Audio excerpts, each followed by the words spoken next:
Is there a way that you can tell whether the person you've given a Christmas present to really likes it? Are they telling you the truth when they say they like it?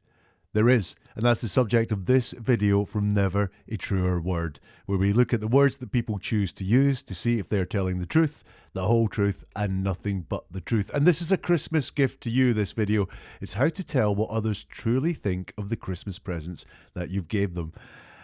Normally on this channel, we look at crime, we look at people in the news, and we analyse their words to see if they are telling the truth or if they are being deceitful. But this one is very different. This one is something that you can do this Christmas period, and you can look at the words that people use to see, did they like the gift that you gave them? You see, the words that we use, they're not accidental. They usually reflect our inner feelings or our inner thoughts. And if we know that, and then if we look at why specific words have been used and why specific sentences have been used, we can work out if the person that we're hearing from is being truthful and honest with us, or if they're being deceitful. Because, you know, most people like to be polite. So if you give them a Christmas present, they're going to tell you that they like it. But are they telling you the truth? Do they like it? Do they love it?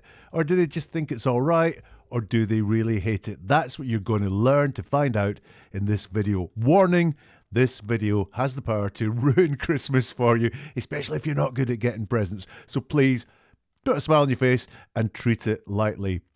Or take it really seriously if you want. It does work. So what is it that you need to do?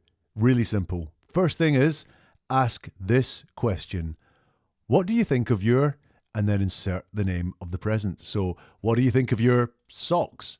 What do you think of your necklace? What do you think of your bottle of wine? What do you think of the picture? Yeah, so what do you think of your, and insert the name of the present. And you'll get an answer back straight away. And in that answer, at the beginning of that answer, you are looking for three things. You're looking for the word I.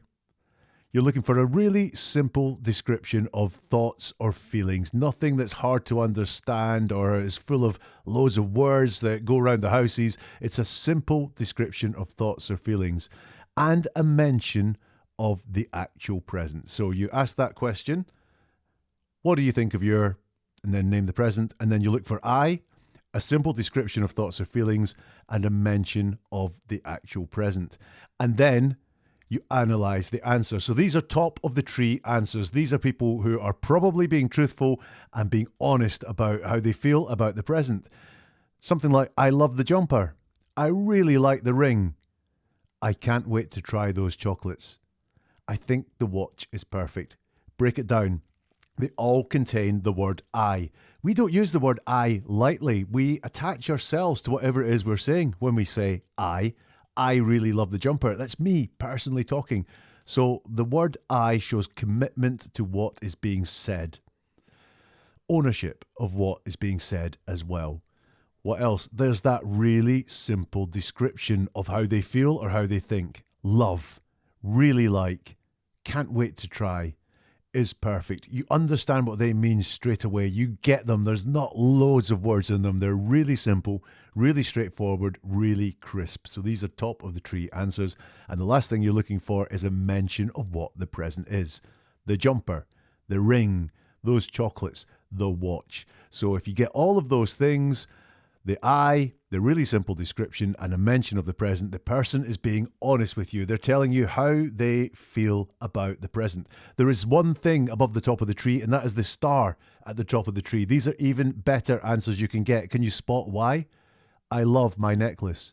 I can't wait to read my book. My watch is perfect. You got it? It's the word my. You've just given this person something, and already they have ownership of it, and they're showing that by using the word my. So that suggests they really feel like they own this already. They're excited about having it because they've accepted it really quickly. I love my necklace. I can't wait to read my book. My watch is perfect. Those are the star at the top of the tree answers. If you get a my, bang, you're in there. So what are the baubles ones? Further on down the tree, there are the baubles. These ones have a lack of the word I. So you ask, what do you think of that bottle of wine? Love that bottle of wine.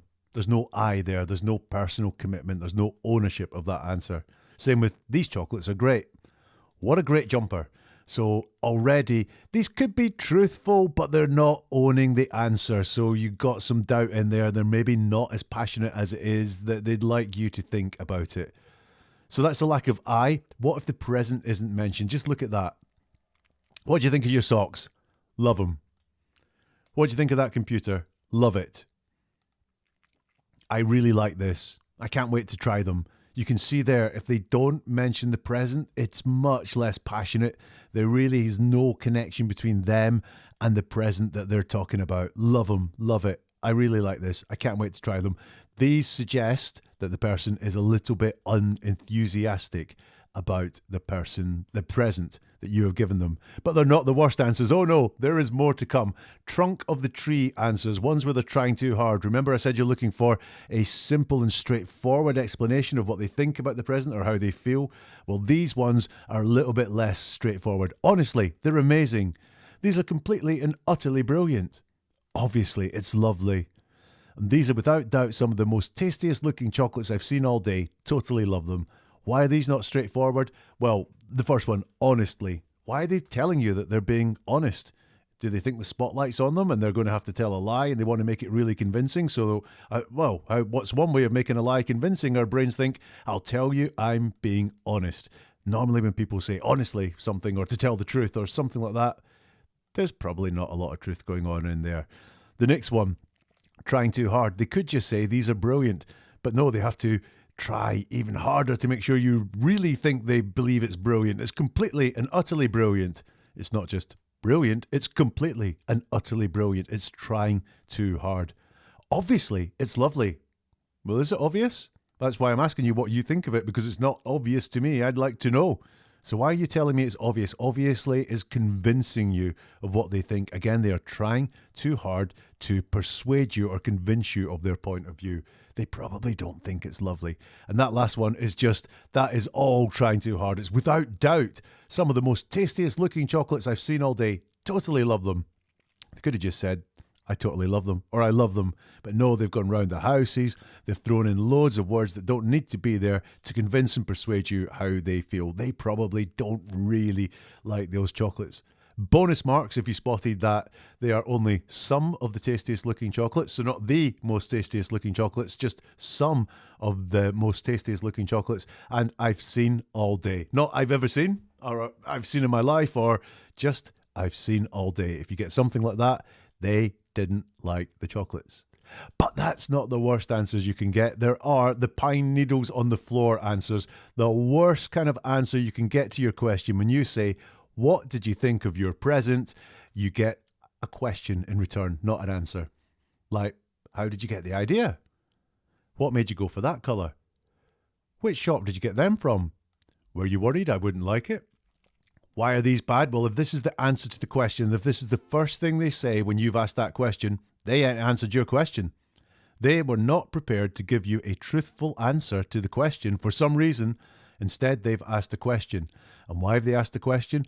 To give them more thinking time to think of what is a correct, polite, well-chosen set of words to tell you how they feel or think about the present. So if you get a question when you ask the question, you are pine needles on the floor. They do not like the present, I'm afraid. Sorry. So recap, if you got that, you ask the question, what do you think of your name? What do you think of your, and then name the present. And then you look for three things: the word I, a simple description of thoughts or feelings, and a mention of the actual present. If you get all of them, they are being honest with how they feel about the present. If you don't get all three of them, they are being less honest about how they feel, to the point where maybe they are being totally dishonest about how they feel. And if you get a question back, ask for the present back. That's what I would do.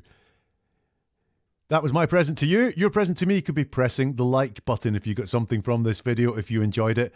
Let me know how your Christmas goes, or let me know if you use that as you give presents in the comments below. Always happy to hear from you. And as well, there's got to be other people you know who could use this video. Nervous present buyers or people who want to have a laugh on Christmas Day, then share this video with them. It all helps the word get around about this channel. And if you want to get together on social media, connect.neveratruerword will lead you to wherever it is, whichever platform you like that you want to contact me on. Have a very Merry Christmas.